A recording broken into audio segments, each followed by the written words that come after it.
Chupetinho tá brincando com fogo, vai fazer xixi na cama, hein? Meu Deus, como o Nicolas Ferreira tem coragem de fazer um documentário falso. Agora veja a live desmascarando item por item da mentira criada pelo Nicolas.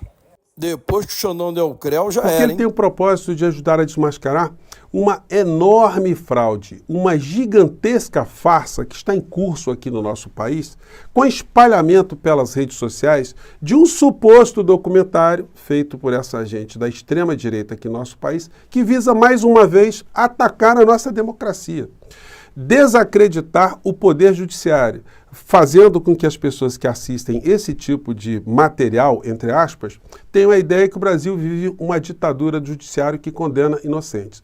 Eles só não explicam que muitas dessas pessoas que tiveram as suas vidas totalmente destruídas estão nessas condições porque acreditaram justamente nesses protagonistas desses documentários, nesses indivíduos que agora posam de pessoas absolutamente defensoras, vejam só, da justiça. Temos aqui provas que desmascaram tudo isso que foi colocado nesse documentário, que eles ficam se ufanando de ser um documentário revelador dessas supostas injustiças. Então vou colocar aqui alguns trechos e vou comentar na sequência aqui com vocês, tá bom? Vamos lá. 2023, tudo que eles não querem que você saiba.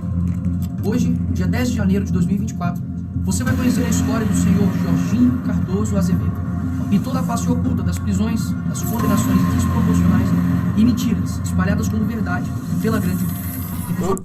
Ele diz aqui que nós vamos conhecer todas as verdades, né? Ou toda a verdade. Só que eu vou trazer mais algumas verdades que desmentem as supostas verdades que eles estão dizendo aqui. Vamos lá. Primeiro, esse tom dramático aí, colocando que tem uma pessoa que se deu muito mal, né? A gente tem a ideia que é um injustiçado aí, que vai ser o protagonista da história. De hoje, preso pela esperança.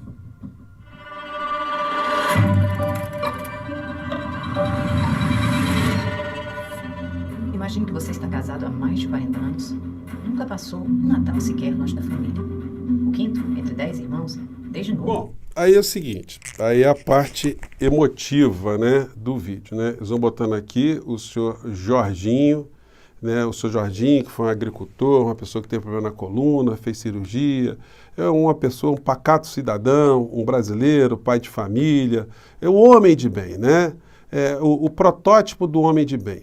E que agora foi condenado, né, está preso por coisas que ele não fez, que ele não tem a menor ideia, né? O que será que aconteceu com ele, né? Mais um trechinho aqui desse suposto documentário, né? Vamos lá.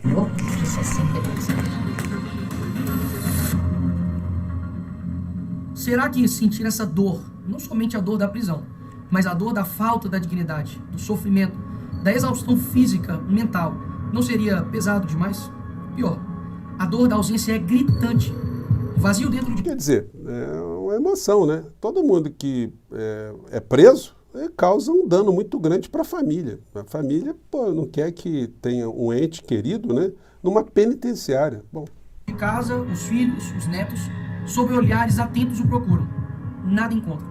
A justiça diz que encontrou, mas se ela, cega pela parcialidade, voltou a enxergar muito mal. A justiça o prendeu para fazer justiça, mas acredite, há injustiça na justiça. O Jorginho representa um bode expiatório por uma decisão política, por um voto, por uma esperança. Bom, aí é o seguinte, então quer dizer, uma vítima, né, total, e aqui nesse frame aqui, eles colocaram a seguinte imagem com texto embaixo. A única fundamentação que o ministro utilizou para a condenação de Jorginho, pasmem, foi de que ele estava acampado no QG do dia 7 de janeiro de 2023. Bom, isso é uma mentira absoluta porque, gente, eu tive o trabalho de ler todo o processo do senhor Jorginho e a condenação, a motivação da condenação. E não há em nenhum momento da peça, né, alguma menção que ele estava acampado no dia 7 de janeiro. Muito pelo contrário, a gente vai ver na sequência aqui. Mas as provas periciais da geolocalização do celular mostram que ele chegou em Brasília somente no dia 8 do 1 e que no dia 7 ele estava em Presidente Prudente, mas em nenhum momento se disse que ele estava acampado, né? Bom, e aí tem algumas coisas, né? Em primeiro lugar aqui, o seu Jorginho, que é apresentado como esse patriota, esse homem de bem, né? A gente vê que tem algumas coisas que não são bem assim, né? Quando a gente olha aqui, por exemplo, se ele teve algum tipo de envolvimento judicial, policial, né? A gente faz uma busca aqui, a gente encontra 30 processos onde o seu Jorginho esteve envolvido. 9 desses processos, ele figurou como réu numa ação de cessão de direitos, numa que envolve pagamento, numa outra que há uma condenação de pena restritiva de direitos, de crime de ameaça, num outro de um inadimplemento de alguma obrigação, num outro processo, num cheque, provavelmente um cheque sem fundo, em outra condenação por crime contra meio ambiente, depois mais uma ação que ele figura como réu por uma indenização por dano material e uma 9ª ação com uma pena novamente restritiva de direitos. Então, esse senhor Jorginho, ele era, acima de tudo, uma pessoa muito azarada, né? Porque com essa vida, um homem meio adoentado, e ainda se mete a acreditar em Bolsonaro e seu Nicolas Ferreira, gente, aqui no nosso portal, quantas vezes a gente disse que essas pessoas que estavam acreditando como membros de uma seita, nessas figuras, que eles iriam se dar mal e que os principais responsáveis iriam virar as costas. No caso, estão fazendo documentário, né? Então, se bobear, ganhando, como eu disse para vocês, um dinheirinho em cima do senhor Jorginho. A própria advogada do senhor Jorginho diz o seguinte: ele não participou do acampamento nem da suposta invasão à sede dos 3 poderes. Pontua a advogada, ao citar que o homem também é acusado de financiar os atos, porque o ônibus que ele viajou foi alugado em seu nome. Então a polícia, quando foi ver os ônibus ali, foi ver quem tinha contratado, apareceu o nome do seu Jorginho, ou seja, muito azarado, né? As pessoas dividiram todos os gastos e ele repassou a empresa de ônibus, explica a advogada, ao citar que o idoso está na prisão há quase 11 meses, possui graves problemas de saúde e precisa de acompanhamento psicológico e psiquiátrico urgente. Bom, algumas informações aqui adicionais, né? Pegando aqui o processo, o ministro Alexandre de Moraes, ele é sempre mostrado por essa gente como o maior algoz, né? Só que a ação foi julgada por ele, mas teve como ministro revisor o Nunes Marques, bolsonarista, que corroborou tudo aquilo que o ministro Alexandre de Moraes decidiu. E mais do que isso, né? Quem propôs a ação penal foi a equipe do senhor Augusto Aras, um bolsonarista raiz. Então, nada aconteceu ao acaso. O senhor Jorginho, ele, como eu disse para vocês, é um homem com muitos azares ou faltas de sorte na sua vida, né?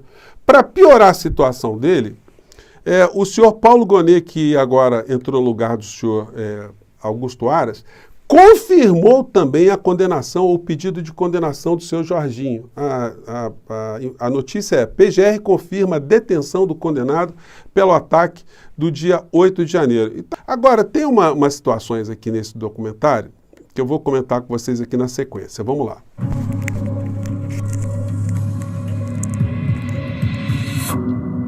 Até hoje não existem laudos que comprovem quaisquer participações. Não há imagens, não há nada vindo da perícia. Não há espaço para ouvir, só condenar. Não há imagens, não há provas, não é nada. É isso que está no documentário, né? Puxa vida, seu Jorginho, o senhor é muito azarado. O senhor estava na sua casa, no Paraná, foi fazer um passeio lá no Congresso Nacional e foi preso, está sendo acusado sem provas. Só que, quando a gente lê todo o processo, a gente vê algumas situações como essa aqui. Uma foto muito singela do senhor Jorginho na rampa, com a bandeira do Brasil, com outros patriotas, né? Até aí, o advogado podia dizer: olha, ele estava ali, passou, pegaram ele na rampa, né? Mas aí tem uma outra foto, né, que ele publicou no seu telefone celular, ele provavelmente aqui dentro de uma sala de segurança do Palácio do Planalto, porque tem vários monitores aqui, como vocês podem ver, ó, tem vários monitores aqui, e ele parece ter aberto, inclusive, a geladeira do servidor aqui e ter pegado ali uma garrafinha de água, tem 2 maçãs ali comidas, né? E, enfim, não é uma pessoa que parece que estava longe do quebra-quebra, não, né? E aí, quando a gente examina mais algumas situações, a Polícia Federal, quando fez a dissecação do telefone celular dele, encontrou o seguinte: o réu, em áudios, afirmou que tinha resolvido não mais esperar o QG, o pessoal do QG, né? Que os golpistas iriam tomar pacificamente para depois realizar o ataque. Bem como não tinha pretensão de sair de dentro dos prédios públicos, em como teria exaltado a invasão com os seguintes dizeres: estamos invadindo o STF agora. Mesmo após a retomada do Planalto pela tropa de choque, em vídeo gravado juntamente com outros golpistas, clamou para que as Forças Armadas nos salvem. Além disso, relativamente ao réu, existe notícia que ele foi um dos financiadores dos atos golpistas, conforme divulgado na imprensa, com o seu desembolso pessoal da ordem de R$28 mil. Essa foi a notícia que foi colocada pelos meios de imprensa, mas foi objeto também de uma investigação da Polícia do Distrito Federal, que, verificando quem foram os patrocinadores desses ônibus, chegou até a autoria do senhor Jorginho, né?